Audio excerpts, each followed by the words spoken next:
गिरिजा सुत की वंदना, करे विघ्न सब दूर। मोदक प्रिय मंगल निधि, द्यो विद्या भरपूर। मोदक प्रिय मंगल निधि, द्यो विद्या भरपूर।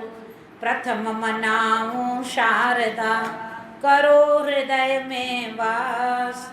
सद्बुद्धि विकसित करो, हरो विघ्न सब त्रास। सद्बुद्धि विकसित करो, हरो विघ्न सब त्रास। वंदन करूं गुरुदेव को, धरूं चरण परमाथ। मेहर करो भिक्षुक खड़ो, धरो शीश पर हाथ।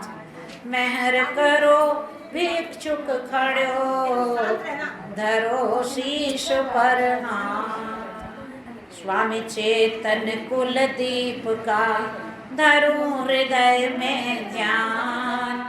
चरण कमल में वंदना, देवो शुभ वरदान। चरण कमल में वंदना,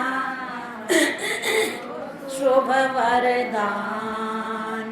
ओम शांति शांति। नमस्कार मम है पुनः ब्रह्म विद्या के ताय। जाके संग प्रताप से, ब्रह्म पायो निज माय।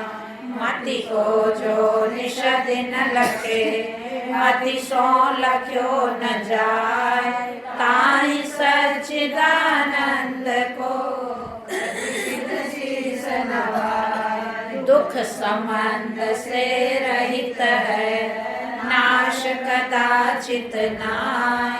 चितगण अप्रिय आत्मा, नमस्कार ममताय। आत्म मंगल रूप है, ताहि न मंगल और। भानुरूप प्रकाश और, भानुरूप प्रकाश है, नहीं दीपक की ठोर। हरि ओम शांति शांति शांति।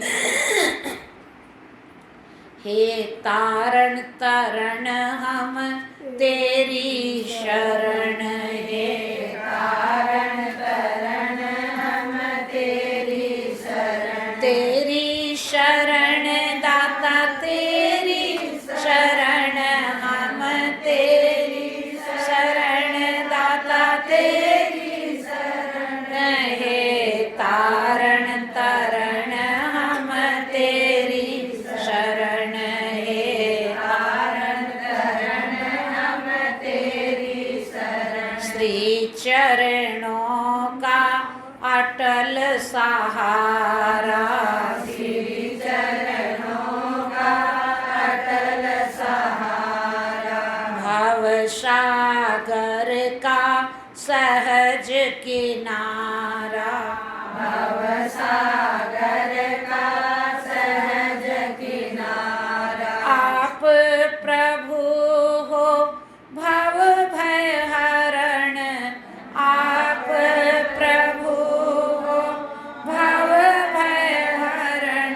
हे तारण तरण हम तेरी शरण, हे तारण तरण हम तेरी शरण। जिसको मिला प्रभु तेरा साया, जिसको मिला प्रभु तेरा साया। वो न कहीं जग में भरमाया, वो न कहीं जग में भरमाया।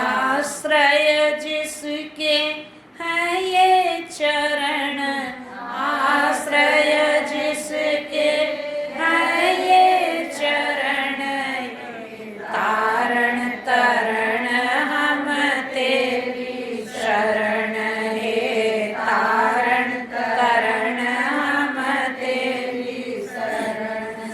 तव चरणों में सुख की राशि, तव चरणों में सुख की राशि। काटो प्रभु अब लख 84, काटो प्रभु अब लख 84। मेटो महर से जन्म मरण, प्रभु मेटो महर से जन्म मरण। ये तारण तरण हम तेरी शरण, ये तारण तरण हम तेरी शरण। बोल सच्चिदानंद भगवान की, सतगुरुदेव महाराज की। उपस्थित प्रभु प्रेमियों, ब्रह्म विद्या पर विचार चला हुआ है। साधक आचार्य के चरणों में आया है। आचार्य ने साधक को स्थूल और सूक्ष्म इन दो शरीरों का विवेक कराया। इस पर साधक कहता, प्रभु ये दो शरीर तो मैं नहीं हूँ, ये तो मैंने आपकी कृपा से जान लिया, पर अब मेरा वास्तविक स्वरूप क्या है ये बताओ। क्योंकि मैंने महापुरुषों के मुखारविंद से और शास्त्रों में ऐसा सुना है कि ये मैं रूपी जीव जब तक अपने वास्तविक स्वरूप को प्राप्त नहीं करता तब तक ये भटकता रहता है। तो वास्तविक स्वरूप क्या है ये मेरे को बताओ, वास्तविक तत्व की मेरे को पहचान कराओ। आचार्य कहते हैं, हे शिष्य, यदि तू वास्तविक तत्व जानना चाहता है, यदि तू परम शांति चाहता है, तो पहले खुद को समझ कि तू कौन है। बोले महाराज मैं नहीं जानता हूँ कि मैं कौन हूँ, आप बताओ मेरा वास्तविक स्वरूप क्या है। तो आचार्य कहते हैं, हे शिष्य, तेरा बुद्धि रूपी दर्पण उलट गया। एकदम उल्टा होता तो संसार का भी ज्ञान नहीं होता, पर संसार का सारा ज्ञान है, और परंतु मैं कौन हूँ इसका ज्ञान नहीं। इसका ज्ञान सतगुरु से मिलता है। एक बार परमहंस के पास में एक व्यक्ति गया और जाके उसने कहा कि महाराज मैंने सुना है कि आपके सन्मुख माँ काली प्रत्यक्ष आती हैं और आपके हाथ से दिया हुआ प्रसाद साक्षात रूप में ग्रहण करती हैं, तो महाराज थोड़ी सी कृपा मेरे पर भी कर दो। जब इस बार आपके सामने माँ काली आए ना तो मेरे यहाँ थोड़ा भेज दीजिएगा, तो मेरा भी दुख मिट जाएगा। परमहंस जी ने कहा, भाई ठीक है भेज दूंगा, पर तू अपना पता तो बता, कहाँ भेजूँ माँ काली को।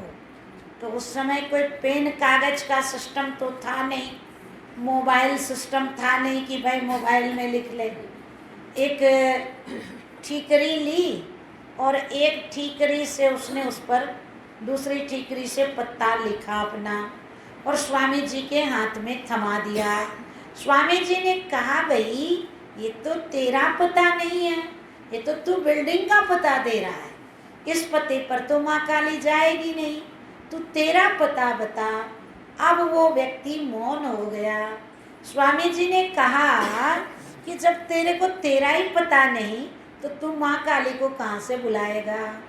तो जीव को सारा ज्ञान है, पर मैं कौन हूँ ये नहीं जानता। अब इसके लिए कोई पथ प्रदर्शक चाहिए।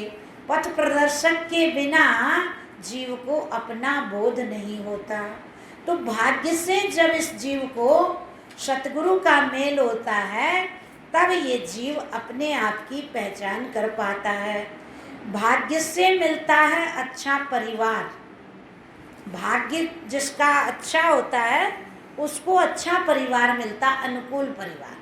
परिवार के सदस्य अनुकूल हों तो जीवन की गाड़ी बहुत अच्छी चलती है। और प्रतिकूलता जहाँ होती है, गाड़ी तो चलती है परंतु थोड़ी सी परेशानी होती है वहाँ। तो भाग्य से मिलता अच्छा परिवार, और परम महान भाग्य से मिलता है अच्छी संगति, जहाँ हमारी उठ बैठ होती है। संगति का असर बहुत जल्दी जीवन पर आता है। जैसा संग करोगे वैसा ही मन बन जाएगा। आलसी का संग करेंगे तो आलस्य के परमाणु आएंगे। सत्संग का संग करेंगे तो सत्संग के विचार उठेंगे, और कंजूस का संग करेंगे तो कंजूस के परमाणु आएंगे। दानी का संग करेंगे तो दान के विचार आएंगे। जैसा संग करेंगे वैसा ही मन बन जाता है। तो इसलिए अच्छा संग बहुत भाग्य से मिलता है। कहा है कि दुर्जन की फटकार भली भलो न दुर्जन की फटकार भली और सज्जन की फटकार भली भलो न दुर्जन से मेल, और घी के तो दर्शन भले खाया भला न तेल। सज्जन की तो फटकार भी अच्छी, उसकी फटकार में भी जीवन का कल्याण है। और दुर्जन मेल करके भी क्या करेंगे भाई, बर्बाद कर देंगे। दुर्जन का मेल अच्छा नहीं। दुर्जन का मेल, रावण का संग हुआ था ना किसको, समुद्र को। आज तक लंका के समुद्र की कोई पूजा नहीं करता। क्यों? रावण का पड़ोसी था। बोले बैठ कुसंग चाहे कुशल, तुलसी बड़ अफसोस, महिमा घटी समुद्र की, रावण बसो पड़ोस। रावण का पड़ोसी होने से लंका के समुद्र की पूजा नहीं होती। तो जीवन में संगति का बहुत बड़ा असर होता है। लंका में हनुमान जी गए तो किसकी संगति की उन्होंने? विभीषण जी की। अब आपको सुन के थोड़ा सा आश्चर्य होगा कि विभीषण तो रावण का भाई था, फिर वो संत कैसे हुआ? उसको उसकी संगति हनुमान जी ने कैसे की? तो देखिए, रावण का भाई जरूर था विभीषण, परंतु जिस समय भगवान ने तपस्या से प्रसन्न होकर के तीनों भाइयों को वरदान देने की सोची, सबसे पहले रावण के पास गए और रावण से कहा वरदान मांगो। रावण ने क्या वरदान मांगा? हम काहू के मरे न मारे, बानर मनुज जाति दुई बारे। बंदर और मनुष्य को छोड़ के हम किसी से नहीं मरे। क्यों? ये तो निश्चित है कि नर कपि भालू आहार हमारा। मनुष्य और बंदर से तो हमको डर है नहीं, बाकी किसी से नहीं मरे। भगवान ने कह दिया तथास्तु, क्योंकि भगवान ने लिखा हम ब्रह्मा मिलते ही वर दीना, वरदान दे दिया। नंबर 2 में गए भगवान कुंभकर्ण के पास। कुंभकर्ण से भी वरदान मांगने को कहा, तो कुंभकर्ण ने क्या मांगा? 6 महीने जागूं और 1 दिन सोऊं।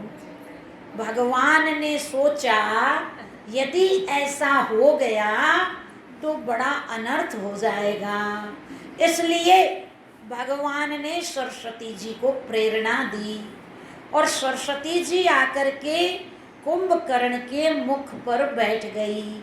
और मांगना तो था इंद्रासन और मांग लिया निंद्रासन। निंद्रा में चला गया। मांग से नींद मांस खट केरी।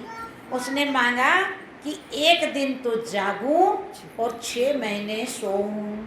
दोनों भाइयों को वरदान देने के बाद विभीषण जी का नंबर आया। अब विभीषण जी के पास जाके भगवान क्या कहते हैं? गए विभीषण पास पुनि, कहूँ पुत्र वर मांग, तेहि मांग से भगवंत पद, कमल अमल अनुराग। देखो, दोनों भाइयों को वरदान तो दिया भगवान ने, परंतु पुत्र शब्द का प्रयोग नहीं किया वहाँ।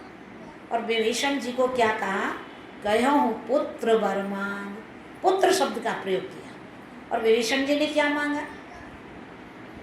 भगवान के चरणों की भक्ति मांगी। तो भगवान ने भक्ति भी दी और लंका का राजा भी बनाया। हाँ, और भगवान ने कह दिया कि जब आप इस शरीर को छोड़ के जाओगे तो मेरे परम धाम को जाओगे जहाँ पर संत निवास करते हैं। ये वरदान भगवान ने अपनी तरफ से दिया। तो संग किसका करना चाहिए? संग संतों का करो, ज्ञानी गुणी विद्वान का, ऐसा लिखा है। तो हनुमान जी का संग किया। हनुमान जी ने किसका संग किया? विभीषण जी का। और वहाँ पर गोस्वामी जी ने लिखा, यही सन हट करियऊं पहचानी, साधु ते होय न कारज हानि। साधु साधु कहा विभीषण जी को। और दूसरा हस्ताक्षर भगवान शिव ने किया इस पर। 3 के हस्ताक्षर है विभीषण जी को संत सिद्ध करने में। और जहाँ 3 बार जो बात कह दी जाए वो क्या होती है? बिल्कुल अकाट्य होती है। तो पहला हस्ताक्षर हनुमान जी ने किया, दूसरा हस्ताक्षर भगवान शिव का, उमा संत की यही बढ़ाई, और मंद करत जो करहि भलाई। रावण ने लात मारी विभीषण को, परंतु विभीषण ने क्या कहा कि तुम अपितु सरिस भले ही मोय मारा, आप पिता के बराबर हो, परंतु राम भजे हितनाथ तुम्हारा। मैं तो आपके हित की बात कहूँगा, परमात्मा का भजन करने से आपका कल्याण होगा। कह के विभीषण जी चले गए। विभीषण ने लंका का त्याग नहीं किया, रावण ने ही विभीषण का त्याग किया। चौपाई देखो क्या कहती है, रावण जब ही विभीषण त्यागा, भयऊ विभव विना तब ही अभागा। जिस दिन लंका में विभीषण का अपमान हुआ उसी दिन लंका जल चुकी थी, कुछ बाकी नहीं बचा था। जहाँ सज्जन का अपमान किया जाए, जहाँ महापुरुषों का अपमान किया जाए, वो धरती जल जाती है। तो भाग्य से मिलता है संत का संग, अच्छी संगति। अच्छी संगति भाग्य से मिलती है। और तीसरा हस्ताक्षर किसका है? स्वयं भगवान ने हस्ताक्षर किया।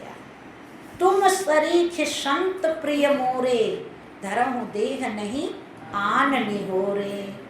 ऐसे संत मुझे प्राणों से प्रिय हैं। भगवान क्या कहते हैं? मैं तो उन संतन को जी दास जिन्होंने मन मार लिया। मैं तो उन संतन को जी दास जिन्होंने मन मार लिया। मन मार्या तन बस किया जी, सभी भरम गए दूर। मन मार्या तन बस किया जी, सभी भरम गए दूर। बाहर तो कुछ दिखे नहीं, बाहर तो कुछ दिखे नहीं, भीतर चमक बाके नूर जिन्होंने मन मार लिया।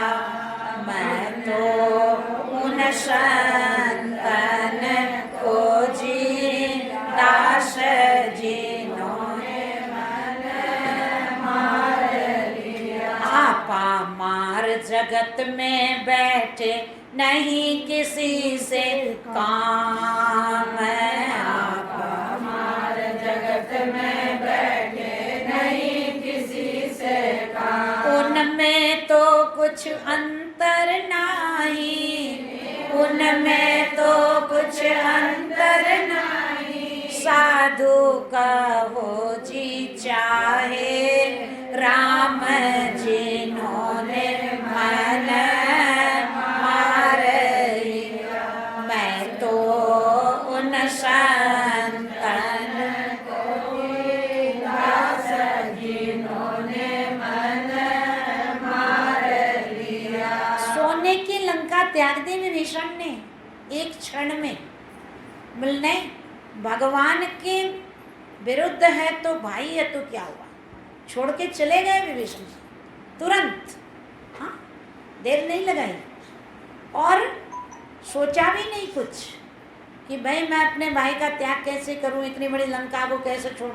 तुरंत छोड़ के चले गए और कहाँ गए, भगवान की शरण में। और भगवान की शरण में जाते ही भगवान ने जाते ही कह दिया, कहो लंकेश सहित परिवार, कुशल कुठार बास तुम्हारा। जाते ही लंकेश कह दिया।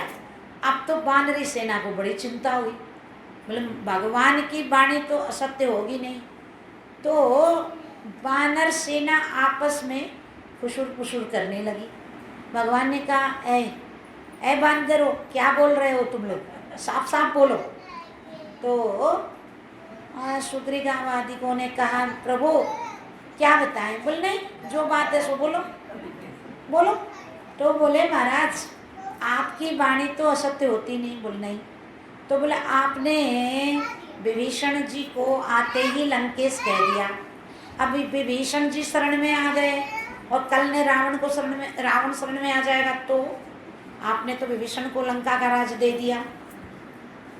भगवान ने कहा, देखो चिंता मत करो, पहली बात तो रावण शरण में आएगा ही नहीं, आएगा ही नहीं। और यदि आ भी जाएगा तो कोई टेंशन नहीं है मेरे को, क्योंकि मुझे तो वन में रहने की आदत हो चुकी है।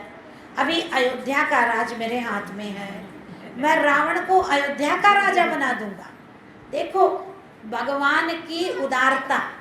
हाँ, भगवान ने लंका का राज्य विभीषण को दिया, किष्किंधा का राज्य किसको दिया भाई, सुग्रीव को दिया। और अयोध्या का राज्य जो है वो ऐसा कहा जाता है कि अयोध्या का राजा भगवान ने न तो अपने पुत्रों को बनाया और न ही भाइयों के पुत्रों को बनाया। उस समय तो सब जगह राम राज था ना, तो भगवान राम ने अपने दोनों पुत्रों के नाम से 2 शहर बसाए, जो आज हमारे शहर जो थे वो पाकिस्तान में चले गए।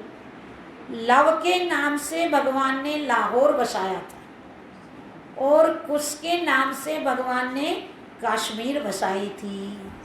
ये दोनों पाकिस्तान में चले गए आज।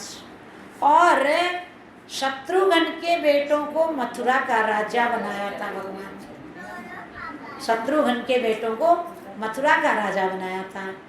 और अयोध्या का राज्य भगवान ने हनुमान जी को दिया। अयोध्या का राजा भगवान ने हनुमान जी को घोषित किया।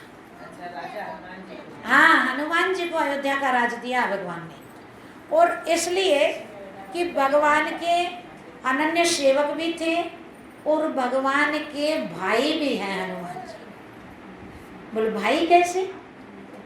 जिस खीर से चारों भाइयों का प्रागट्य हुआ है, उसी खीर से हनुमान जी का भी प्रागट्य हुआ है, इसलिए ये भाई भी हैं आपस में। तो इसलिए भगवान ने अयोध्या का राज्य हनुमान जी को दिया है। तो संत सिद्ध, संत का संग भाग्य से मिलता है, सज्जन का संग भाग्य से मिलता है, तो महान भाग्य से। सुतदारा ग्रह लक्ष्मी पापी के भी होए, और संत समागम हरि कथा तुलसी दुर्लभ दोय। और सौभाग्य से मिलते हैं संत, जिसके सौभाग्य होते हैं उनको संत मिलते हैं। संत का संग पुण्य पुंज बिन मिलहि न संता, सत्संगति संस्कृति करे अंता। करोड़ जन्मों के जब पुण्य उदय होते हैं तब संत महापुरुषों का मिलाप होता है। और संत महापुरुषों का मिलाप जो है वो बेकार नहीं जाता। शास्त्र कहता है वृथा न साधु मिला। अब सौभाग्य से संत मिलते हैं, और कैसे संत जीवन को बदलते हैं इसको एक उदाहरण से समझिए। एक शहर में एक सेठ रहता था, वो प्रतिदिन महापुरुषों की संगति करता। और जो उसके एक लड़का था जिसका नाम था गोवर्धन, वो बचपन में तो पिता के कहे कहे चलता था, संतों के पास बैठना, महापुरुषों का संग करना, जैसे जैसे पिता करते थे वैसे करता था, क्योंकि जैसा माता पिता संस्कार देंगे वैसे ही तो बालक बालिका सीखेंगे ना, ये तो नियम है। और पिता से ज़्यादा माँ के संस्कार काम करते हैं, क्योंकि माँ के पास बच्चा अधिकतर रहता है तो माँ के संस्कार ज़्यादा मिलते हैं।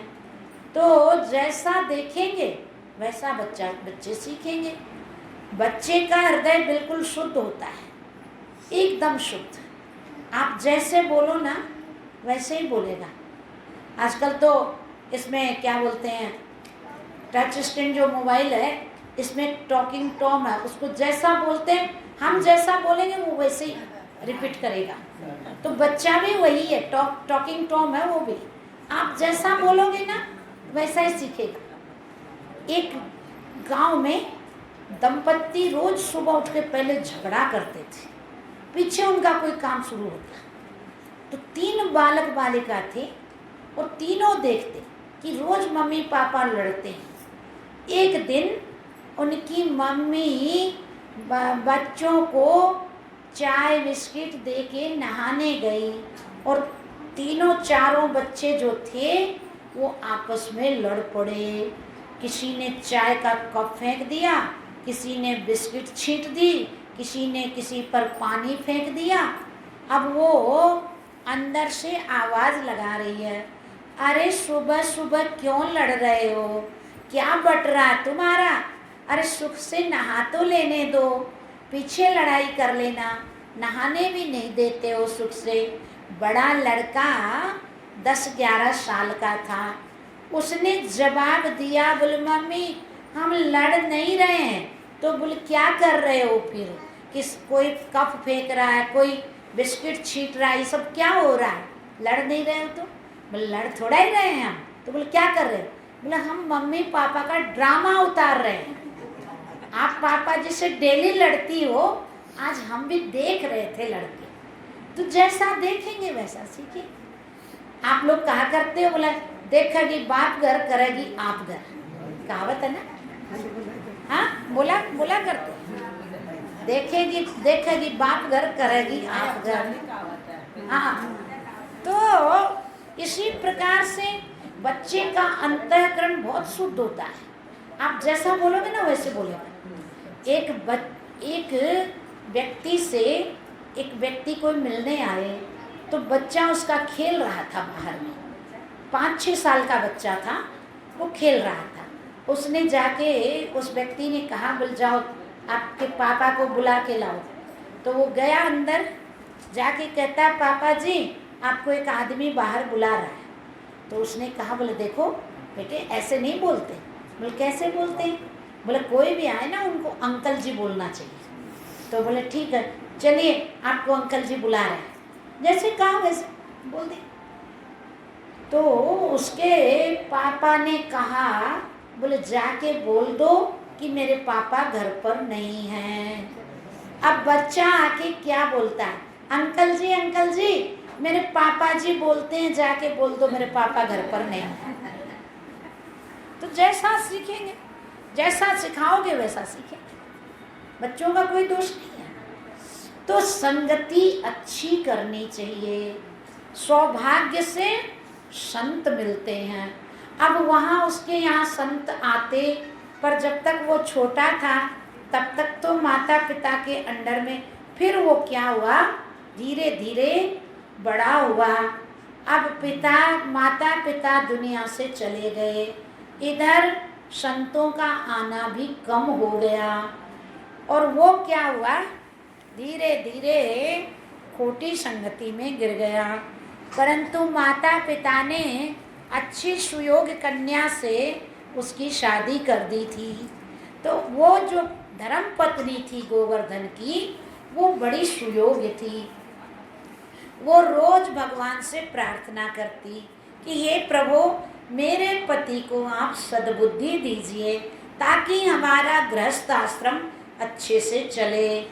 अब जो है गोवर्धन जो है कुसंगति में पड़ गया, कभी घर ही नहीं आता सारी सारी रात। एक बार क्या हुआ, जो संत उसके पिता के सामने आया करते थे, उन संतों के हृदय में भगवत प्रेरणा से एक ऐसी लहर दौड़ गई।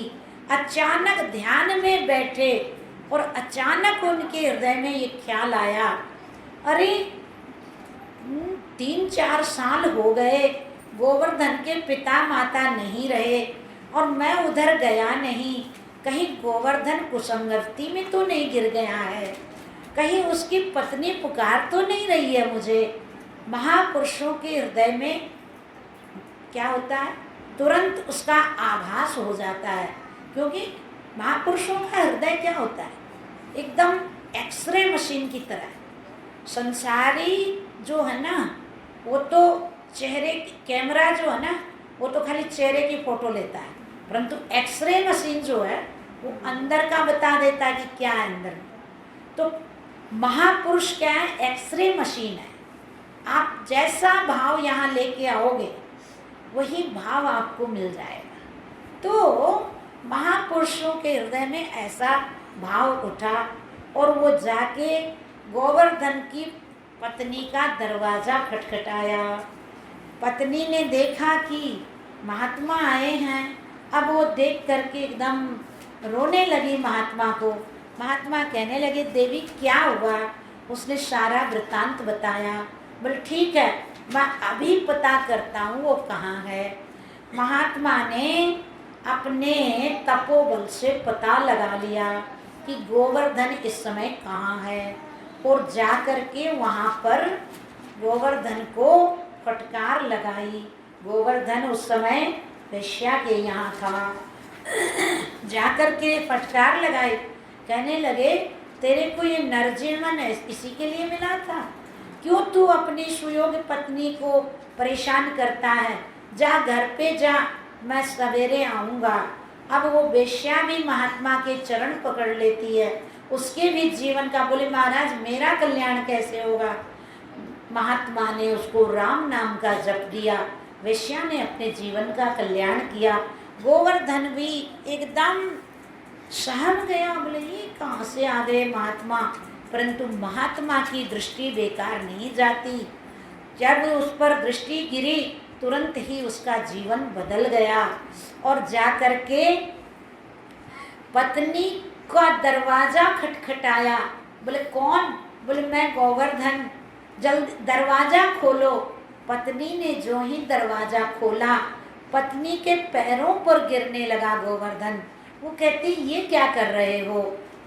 बोला देवी तूने मेरे जीवन को बचा लिया, धन्य है तेरे माता पिता को जो तेरे जैसी पत्नी मेरे को दी, तो मेरे गिरते हुए जीवन को बचाया। ऐसे ऐसे पिताजी के सामने, माँ के सामने जो महात्मा आते थे, उन्होंने मुझे सुझाव दिया है और कहा है कि जा मैं प्रातःकाल आऊँगा। आप दोनों पति पत्नी शेष रात भगवान के चिंतन में व्यतीत करते हैं। प्रातःकाल महात्मा आए और दोनों को तत्व का उपदेश करके उनके जीवन का कल्याण किया। कहने का तात्पर्य क्या है? संगति से जीवन बर्बाद होता है और संगति से जीवन आबाद होता है। तो कौन सी संगति से जीवन बर्बाद होता है? कुसंग से जीवन बर्बाद होता है और सत्संग से जीवन आबाद होता है। तो बड़े भाग्य से, सौभाग्य से संत मिलते हैं और परम सौभाग्य से ब्रह्म श्रोत्रिय ब्रह्मनिष्ठ सतगुरु मिलते हैं। सतगुरु का मिलना कोई खेल नहीं है, और वो भी इस कलिकाल में। और फिर सजाती शरीरों का मिलना, ये कितने बड़े सौभाग्य की बात है। तो ये सब भगवान की विशेष कृपा का फल है। और सतगुरु क्या देते हैं? जीव को विवेक देते हैं। तो आचार्य कहते हैं, हे शिष्य तू जब तक अपने आप को नहीं जानेगा तब तक तेरे को परम शांति रूपी मुक्ति किसी जन्म में भी प्राप्त नहीं होगी, चाहे तू कितने ही यत्न कर ले। आप अंधेरे को मिटाने के लिए रात भर घर को गंगा जल से धोते रहो, रात भर अंधेरे से प्रार्थना करते रहो कि हे अंधकार तू चला जा, हे अंधकार तू चला जा। क्या अंधकार चला जाएगा? नहीं जाएगा। पर एक दीपक में बत्ती लगा के और माचिस लगा दो सरसों तेल डाल के, तो अंधेरे को जाने में कितनी देर लगेगी? हाँ, तो ऐसे ही अज्ञान जो है बड़े बड़े अनुष्ठानों से दूर नहीं होगा। जब सतगुरु के महावाक्य का प्रकाश मिलेगा तभी ये अंधेरा जाएगा। तो महापुरुष का संग और आचार्य का सानिध्य जब जीवन में आता है तब जीवन विकसित होता है। अब देखिए, आचार्य कहते हैं कि तेरा बुद्धि रूपी दर्पण उलट गया, उसको सीधा कर। जब सीधा और स्वच्छ होगा तो तू अपने आप को जानेगा। तो पहले उलट क्या बताई? अनात्म में आत्म बुद्धि। अनात्म में आत्म बुद्धि जीव ने कैसे कर ली? भूल के, भूल गया, भूल गयो अज्ञान ते अपनो आत्म रूप और तिस ही को पुनि जान हो ज्ञान कहत कवि भूप। अपने आप को भूल गया और भूल करके बोले अपने को आप भूल के हैरान हो गया, माया के जाल में फंसा वीरान हो गया, कर पुण्य पाप स्वर्ग नरक भोगता फिरे, कृष्णा की डोरी में बंधा सदा जन्म धरे। पीकर के मोह की सुरा बेभान हो गया, अपने को आप भूल के हैरान हो गया। खुद को ही भूल गया। घर भूलता तो भी बात बन जाती, हाँ, परंतु खुद को ही भूल गया कि मैं कौन हूँ, यही नहीं पता। तो अब जीव को कौन बताए? संसार में तो सब खुद भूले हुए, तो आपको क्या बताएंगे? तो कल आपको बताया गया था कि जैसे शेर ने अपने आप को क्या मान लिया था? बकरा, पर बकरा था नहीं वो। यदि बकरा बन जाता ना तो शेर की क्या ताकत थी जो उसको शेर बना देता? शेर मान लिया, बकरा मान लिया था। तो मान्यता को शेर ने हटाया और उसको सुखी किया। और जिस प्रकार से राजपुत्र ने अपने आप को क्या मान लिया था? भील पुत्र। तो भील पुत्र मान लिया था, पर मंत्री के संस्कारों से जब उसको राजपुत्र बताया गया तो वो राज का मालिक बन गया। ऐसे ही ये जीव संसारियों के शब्दों से अपने आप को शरीर मान करके 84 लाख में भटकता है। परंतु जब ये मनुष्य का शरीर भगवत कृपा से मिलता है और आचार्य का सानिध्य मिलता है तो इसको आत्म राज्य की प्राप्ति कराते हैं, तब ये जीव सुखी होता है। एक शब्द भूलने से जीव को कितनी मार पड़ती है। एक कोई जाट था, तो बेचारा, जाट तो स्थूल बुद्धि के होते हैं। अब उसके तकलीफ थी कुछ पेट में ऐसी, जिससे कि वो कुछ खाना पीना नहीं चाहता था। तो पत्नी ने कहा, बोले जा कर के वैद्य से दवाई ले आओ। पहले तो वैद्यों की दवाई ज़्यादा चलती थी। तो गया जाट वैद्य की दवाई लेने। अब पढ़ा लिखा भी नहीं था, लिख के भी कैसे दे वो। तो दवाई दी और खाने के लिए उसको खिचड़ी बताई। वो तो खिचड़ी खाएगा तो तेरा पेट ठीक रहेगा। अब वो जाट बेचारा इतना स्थूल बुद्धि का कि वो खिचड़ी भूल जा रहा, बार बार पूछ के आता, बार बार भूल जा रहा। बोले रटते रटते चला जा, खिचड़ी खिचड़ी। अब वो खिचड़ी खिचड़ी रट रहा है, परंतु फिर भी वो खिचड़ी शब्द भूल गया और खिचड़ी की जगह खाचड़ी खाचड़ी बोलने लगा। अब रास्ते से गुजरा तो एक जगह किसान जो है वो चिड़ियों को उड़ा रहा था। उसके कान में जब आवाज़ पड़ी, बोले कहाँ से कम वक्त आ गया, मैं तो सवेरे से परेशान हूँ चिड़ियों को उड़ाने में, और ये कहता खेत को खा जा, खा चिड़ी खा जा। अब वो उसको पकड़ा और पकड़ के डांट फटकारने लगा। एक दो जमा भी दिए। बोले भाई ऐसे क्यों बोल रहा है तू? तो बोले क्या बोलूँ? बोले ऐसे बोल, उड़ चिड़ी उड़ चिड़ी। अच्छा, अब वो उड़चिड़ी बोलता हुआ जा रहा है।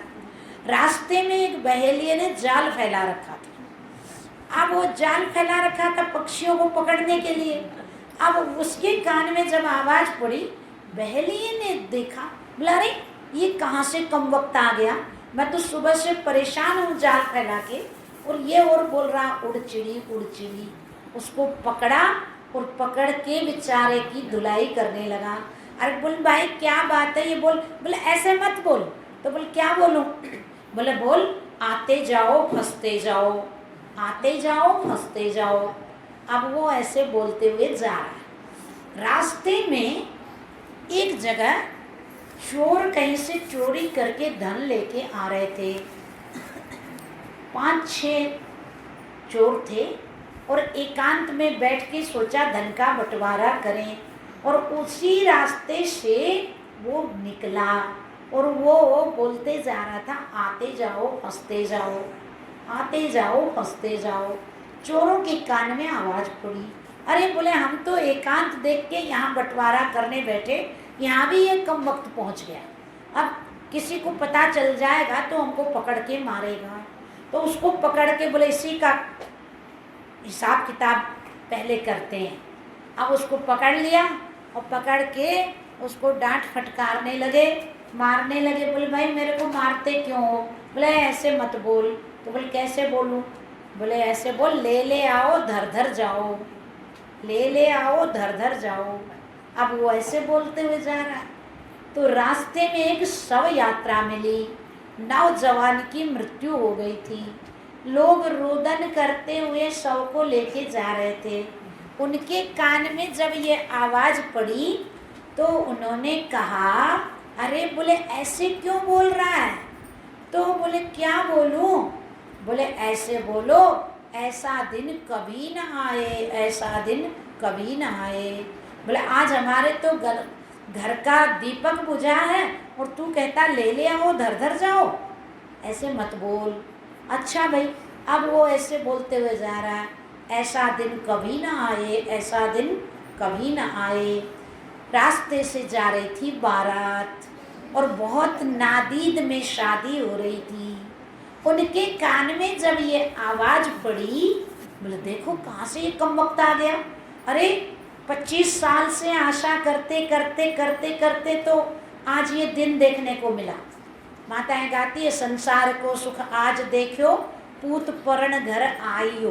पीछे चाहे जो भी हो, बाद की तो बाद में देखी जाएगी। बाद में तो कहते हैं जी धंधाए जा बेजार छाती कुटा रह जा, ऐसा कहते हैं। पहले की माताएं ऐसा कहती थी। हाँ, तो अब वो कहने लगे बोले ऐसे क्यों बोल रहे हो? बोले क्या बोले? बोले अरे ऐसे बोल ऐसा दिन नित ही आए, ऐसा दिन नित ही आए। अब वो ऐसे बोलते हुए जा रहा, घर पहुंचा जैसे तैसे। अब रास्ते का परेशान हुआ तो था ही, मार खा के आया था। अब आप जानते हो जब व्यक्ति गुस्से में रहता ना तो पहले सामत पत्नी की आती है बेचारी की, हाँ, या फिर पत्नी गुस्से में रहती है तो पति पर गुस्सा झाड़ती है, बच्चों का गुस्सा, परिवार का गुस्सा पति पर झाड़ती है। माताएं कहती भी बोले कसम की झाड़ फूट पर काट है, ऐसा कहते हैं। ये सब कहावत आजकल की तो हाँ, पहले की कहावत है ये सब राजस्थानी में। हम तो पहले के जमाने की बात कर रहे हैं। हाँ, ये सब पहले। हाँ, तो अब वो तो गुस्से में था। अब वो कहती है बोले दवाई ले आए, तो बोलता नहीं। बोले क्या खाने को कहा है? तब उसको भूख तो लगी थी। अब भूख जब लगती है ना व्यक्ति को, तब तो फिर वो थोड़ा ठिकाने पर आ ही जाता है कि कहीं गुजारा तो है नहीं, खाने तो यहीं मिलेगा। पर अभी भी उसको नाम तो याद है नहीं। अब वो पत्नी को कहता मेरे को वही चीज़ बना के दी। अब पत्नी कहती मैं वही चीज़ क्या बना के दूँ, कोई नाम बताओ तब तो। बोले मैं नहीं जानता, बस मेरे को वही चीज़ चाहिए। अब गुस्से में आके पत्नी को मारने लगा, डांटने लगा। तो आवाज़ सुन के पड़ोसन आई। बोले क्या हुआ है, आज ऐसे कैसे कर रहा है ये? बोले पता नहीं ताई जी, वैद्य के यहाँ से दवाई लेके आए हैं और तब से ऐसे ही कर रहे हैं। तो बोले कि मेरे, बोला क्यों कर रहा है ऐसे? बोले मैं इसको कहता हूँ खाने के लिए दे, तो बोले खाने के लिए बना के नहीं देती। बोले भाई बना दे इसको जो खाना है। अरे बोले ताई जी नाम बताए तब ना बनाऊं, मेरे को तब से परेशान कर रखे हैं, मेरे को वही चीज़ बना के दे, मेरे को वही चीज़ बना के दे, तो मैं क्या बनाऊं नाम के बिना। तब पड़ोसन ने कहा अरे भले आदमी, क्यों बेचारी की मार मार के खिचड़ी पका रहा है, जो खाना वो बोल दे। बोला हाँ यही तो मांग रहा हूँ इससे। आप बताओ एक खिचड़ी शब्द भूलने से कितनी परेशानी का शिकार बनना पड़ा। यहाँ तो जीव अपने आप को भूल गया। इसको 84 लाख में कितनी मार पड़ेगी, इसका कोई हिसाब है? जब तक गुरु की शरण में जाके अपनी पहचान नहीं करेगा, और फिर जब ये मौका हाथ से निकल जाएगा तो फिर मौका मिलेगा क्या? अवसर चूके फिर पछताए, फिर तो सिवाय पश्चाताप के और कुछ हाथ में नहीं आएगा। इसलिए अनात्म में आत्म बुद्धि को अभी दूर कर ले तो समय है, बाद में नहीं होगी अनात्म में आत्म बुद्धि दूर। बाद में तो फिर क्या करेंगे? बंदर के शरीर में, हाथी के शरीर में, वहाँ थोड़ी अनात्म में आत्म बुद्धि दूर होगी। खाने पीने की सब संस्कार हैं उसमें। हाँ, कुत्ता बिल्ली जो भी है बिना खाने की चीज़ में मुंह नहीं देते हैं, सूंघ के छोड़ देते हैं, वो विवेक वहाँ भी है। बंदर नल खोल के पानी पी लेंगे, नल बंद नहीं करते, पानी पीने का ज्ञान है, परंतु और बिना खाने की चीज़ को छुएंगे नहीं। परंतु मनुष्य उतना भी नहीं समझ। आज भी कहते हैं इस कलयुग में भी बंदर कोई फल नहीं छोड़ते, परंतु सीताफल और रामफल बंदर छूते तक नहीं है। आज भी बंदर नहीं खाते ये दोनों फल, क्योंकि बोले इनमें, इन दोनों फलों में हमारे इष्ट का नाम है, हम कैसे खा सकते हैं इसको। आज भी ऐसा सुनने में आता है कि बंदर सीताफल और रामफल नहीं खाते हैं, और मनुष्य चोट मार के छोड़ देते हैं। और मनुष्य की स्थिति क्या है? जिधर जाता उधर ही बह जाता। तो कहाँ से मनुष्य का उत्थान होता? तो ये अनात्म में आत्म बुद्धि जीव ने पकड़ी है। तो आचार्य कहते हैं भाई पकड़ी आपने तो छोड़नी भी तो आपको ही पड़ेगी। हम तो साधन बताएंगे, छोड़ना तो स्वयं को पड़ेगा, और जब छोड़ोगे तभी सुखी होगे, नहीं छोड़ोगे तो सुखी कैसे हो सकते? अच्छा, छोड़ना किसी वस्तु को कठिन है या पकड़ना कठिन है? पकड़ना कठिन है, छोड़ना कठिन क्या? अब ये बोले कि भाई 1 घंटे तक आप 2 किलो का कुछ वजन पकड़ के रखो हाथ में, तो 1 घंटा कब होगा घड़ी देखते रहते हैं, हाँ। परंतु बोले छोड़ दो तो उसमें क्या लगता है, तुरंत छोड़ के हल्के हो जाते हैं। परंतु इधर क्या होता है? इधर कहते हैं भाई आसक्ति छूटनी बहुत मुश्किल, ममता छोड़ दें तो कैसे काम चले, सब चलेगा। ममता छोड़ के काम चलाने का ही तो साधन आचार्य बताते हैं। ये थोड़े कहते हैं कि घर बार छोड़ के आप संन्यास ले लो, कहाँ लिखा है शास्त्र में? भगवान श्री कृष्ण ने अर्जुन को संन्यास नहीं दिलाया। भगवान श्री कृष्ण खुद गृहस्थी थे, और इतना बड़ा गृहस्थ आज तो हम कलयुग के जो उस गृहस्थ की कल्पना स्वप्न में भी नहीं कर सकते हैं। कितने बड़े गृहस्थी, और कैसे रहे संसार में। द्वारका, सोने की द्वारका बसी, उस समय भी वही स्थिति रही, और जब द्वारका समुद्र में डूब गई तो भी चैन की बंसी बजा रहे थे। तो यही भगवान श्री कृष्ण ने श्रीमद् भगवद गीता में आदेश दिया है। तो ये ब्रह्म विद्या ही जीव को मार्गदर्शन देती है। तो पहली उलट अनात्म में आत्म बुद्धि आत्मा को चेतन और शरीर को जड़ जानने से दूर होती है। आत्मा क्या है? चेतन है। क्यों चेतन है आत्मा? कि शरीर और शरीर के अंग अंग को और अंग अंग के धर्मों को जानता है, इसलिए आत्मा चेतन है। और शरीर ना आपको जानता है ना दूसरे को, इसलिए जड़ है। जड़ चेतन का विवेक सतगुरु ने कराया और कहा कि हे शिष्य, ऐसा निश्चय कर कि जो तीनों शरीरों का प्रकाशक आत्मा सो मैं हूँ। जब ऐसा निश्चय करोगे तो आपको दुख स्पर्श नहीं करेंगे। तो अनात्म में आत्म बुद्धि आत्मा को चेतन और शरीर को जड़ जानने से दूर होती है। और अनात्म में आत्म बुद्धि के रहने पर क्या हानि है और इसके दूर होने पर क्या लाभ होता है, इसकी चर्चा फिर कल के प्रसंग में रखेंगे। बोल सच्चिदानंद भगवान की जय, सतगुरुदेव महाराज की जय। सर्वे भवन्तु सुखिनः, सर्वे सन्तु निरामयाः, सर्वे भद्राणि पश्यन्तु, मा कश्चित् दुःखभाग् भवेत्। ओम शांति शांति। हमें शनिवार और 6 तारीख से नवान प्रायण पाठ भवन में करेंगे दोनों समय। सभी के व्हाट्सएप पर प्रोग्राम चला गया।